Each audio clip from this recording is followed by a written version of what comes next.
नमस्कार साथियों, मैं रजनीश भारती। आप देख रहे हैं महानायक टीवी न्यूज। साथियों, आज देश में एक और समस्या पैदा हो गई है। अब समस्या क्या है कि अभी देखिए, नए संसद भवन का उद्घाटन किस व्यक्ति करेंगे, कौन व्यक्ति करेंगे, इस मुद्दा पर हम सर से आज बातचीत करने वाले हैं। आज सर हिंदी सीएम न्यूज के हिंदी चैनल के पत्रकार हैं विक्रम चौधरी सर, इनसे आज बातचीत करते हैं। तो सर, स्वागत है महानायक टीवी न्यूज पर। आपका भी स्वागत है। बहुत बहुत धन्यवाद कि एक नए मुद्दे को लेकर के जो इस देश में बहस छुड़ी है कि नए संसद भवन का तो निर्माण हो चुका है, उसका उद्घाटन प्रधानमंत्री को करना चाहिए, राष्ट्रपति को जी। और एक विवाद पैदा हो गया और तमाम विपक्ष के राजनीतिक पार्टी के नेताओं ने इस पर जो है से कि अपना अपना विचार व्यक्त किया है। राहुल गांधी से लेकर के असदुद्दीन ओवैसी साहब से लेकर के तमाम पार्टी के लीडरों ने यह कहा है कि नहीं, यह विधायिका और कार्यपालिका के दो बीच के अधिकार की बात है।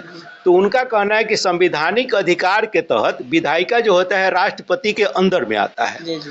और कार्यपालिका जो होता है प्रधानमंत्री के अंडर में आता है। जी जी। तो यहाँ विधायिका का मामला है संसद भवन। तो संसद भवन का जो उद्घाटन होना चाहिए यह राष्ट्रपति महोदय के हाथों होना चाहिए, लेकिन यह मामला चला गया है नरेंद्र मोदी के हाथ में। नरेंद्र मोदी जी इसका उद्घाटन करने जा रहे हैं 28 तारीख को, जिसको लेकर के विवाद खड़ा हुआ है। तब है कि जिसकी जो सरकार है वो कभी कभी अपना चलाने की कोशिश करती है और उसी तरह नरेंद्र मोदी जी चूँकि नए संसद भवन के निर्माण में उनकी अहम भूमिका रही है, उनका ड्रीम प्रोजेक्ट था, नहीं 20,000 करोड़ का ड्रीम प्रोजेक्ट है। और ड्रीम प्रोजेक्ट उस समय पूरे देश की जो है से कि तमाम विपक्षी पार्टियों ने कहा था कि एक तो जीएसटी से इस देश का जो है से कि हालत खराब हुआ, दूसरा जो नोटबंदी हुआ उससे आर्थिक स्थिति देश की डावाडोल हो गई, कोरोना हुआ और इस हालात में इतने पैसे 20,000 करोड़ रुपए आप नए संसद भवन में लगा रहे हैं, ये उचित नहीं है। इसको जो है से कि प्रोडक्शन में लगाइए, है ना, युवाओं को रोजगार में लगाइए ताकि देश के युवाओं को रोजगार मिले, है ना, और गरीबी से और बेरोजगारी से जो है से कि निजात मिले। लेकिन चूँकि उनकी बहुमत की सरकार है, उनको जो अच्छा लगा उन्होंने किया और संसद भवन बन के तैयार है। तो बनकर तैयार है, नरेंद्र मोदी की सरकार ने बनाई है, नरेंद्र मोदी जी की अहम भूमिका है, इसलिए नरेंद्र मोदी चाहते होंगे, प्रधानमंत्री हैं, है ना, कि हम ही उसका उद्घाटन करें। यही बात है ना। तो मान लीजिए वहाँ पर सर सवाल उठाए, बड़े सारे लोगों ने इस पर सवाल उठा रहा है कि मान लीजिए कि उसका राष्ट्रपति के हाथ है, क्योंकि उसका जो मेन अगर मुख्य भूमिका अगर लोग निभाता है तो कहने को राष्ट्रपति के हाथ है, उसका उद्घाटन होना चाहिए। सवाल तो ये पैदा होता है कि राष्ट्रपति प्रधानमंत्री कोई बहुत सारे मैं देख रहा हूँ कि बनाए गए हैं मंत्री भी, है कि नहीं। सवाल है मंत्री का पद देने के बाद क्या वो अपने अधिकार के तहत इस देश में काम कर पा रहे हैं क्या, यह बात है। राष्ट्रपति के पद देने के बाद क्या राष्ट्रपति अपनी गरिमा के अनुसार क्या वो स्वतंत्र हैं कि काम कर पाए। जो उनको बना रहे हैं वो अपने तरीके से उनको चला रहे हैं, है कि नहीं। किताबों में कानून संविधान में रखा ही रखा रह जाता है कि नहीं, और वो अपने तरीके से चला रहे हैं। तो यहाँ राष्ट्रपति के गरिमा के खिलाफ तो है, तो लेकिन वो राष्ट्रपति बोलेंगे क्या। देश के लोग तो बोल रहे हैं, नेता बोल रहे हैं, राष्ट्रपति को उन्होंने बनाया है, राष्ट्रपति के पद पर बैठाया है। तो बहुत सारे लोगों का ये भी कहना है कि पहले जो दलित जो ऐसे कि इस देश के राष्ट्रपति बनाए गए थे तो दलितों के वोट लेने के लिए बनाया गया, इस बार आदिवासी राष्ट्रपति बनाई गई हैं, है कि नहीं, द्रौपदी मुर्मू जी। तो उनको इसलिए बनाया गया आदिवासियों का वोट हमको मिल सके, है कि नहीं। तो भारतीय जनता पार्टी के ऊपर इस तरह का आरोप विपक्ष का और बहुत सारे लोगों का लगता रहा है।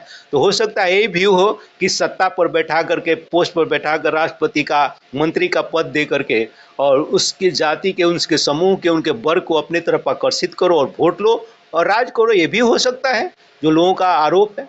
तो मतलब ऐसा है, मतलब इससे तो ये साबित हो रहा है कि माननीय प्रधानमंत्री जी नहीं चाहते हैं कि आदिवासी समाज की जो महिला अभी राष्ट्रपति बनी है उसका नाम हो। नाम और सम्मान दोनों में बड़ा अंतर होता है। जी जी। नाम तो द्रौपदी मुर्मू जी का जो कि नहीं हमारे देश के राष्ट्रपति महोदया हैं, उनका नाम तो हो ही चुका है, महामहिम है हमारे राष्ट्रपति का, और इस देश की प्रथम महिला, है कि नहीं। प्रथम कह सकते हैं कि नागरिक का जो अधिकार होता है, प्रथम नागरिक उनको कहा जाता है कि नहीं। तो प्रथम नागरिक तो महामहिम द्रौपदी मुर्मू जी हैं ही, है कि नहीं। अब रही सम्मान की बात, सम्मान की बात रह गई नाम के बाद। तो जो लोग कुर्सी पर उनको बैठाए हैं सिलेक्ट करके, अगर वही लोग अपमान करें तो फिर क्या होगा बताइए। ये सोचने की बात तो है कि यह जो नए संसद भवन का प्रारूप आप देख रहे हैं जो बन करके तैयार है, तो इसमें चूँकि इसका बने हुए 1926 में मेरे ख्याल से बन करके तैयार हुआ था, तो 100 साल इसकी उम्र करीब हो चुकी है। तो ये भी कहा जा रहा है कि पुरानी बिल्डिंग हो गई है, इसलिए एक नए बिल्डिंग का निर्माण किया गया है। दूसरे नंबर लोगों को ये भी कहना है कि चूँकि ये अंग्रेज़ों के ज़माने का है, औपनिवेशिक राज की निशानी है। जब इस देश में हुकूमत अंग्रेज़ों की थी, उस समय उन्हीं के माध्यम से ये पार्लियामेंट बनाया गया था और उसी में उनकी सारी कार्यवाही चला करती थी ना। तो यह चुनाव में एक मुद्दा भी बन सकता है कि अंग्रेज़ों के बनाए हुए जैसे कि हमने संसद भवन को हमने ख़त्म कर दिया और हम जब सत्ता में आए तो हमने अपने नए संसद बना दिया, इसलिए मुझे वोट भी मिलना चाहिए। नहीं, तो ये भी बात हो सकती है। तो भले आम जनता का 20,000 करोड़ लग गया है कि नहीं, लेकिन नाम किसको, मोदी जी का होगा, बीजेपी को होगा, है कि नहीं। आम जनता इस देश में भले बेरोजगारी से मनती रहे, महंगाई बढ़ती रहे, कोई बात नहीं है, लेकिन ये चल रहा है। तो साथियों, आप सब पूरा वीडियो देखे, पूरा वीडियो में आपका क्या प्रतिक्रिया है एक बार कमेंट बॉक्स में बताइए।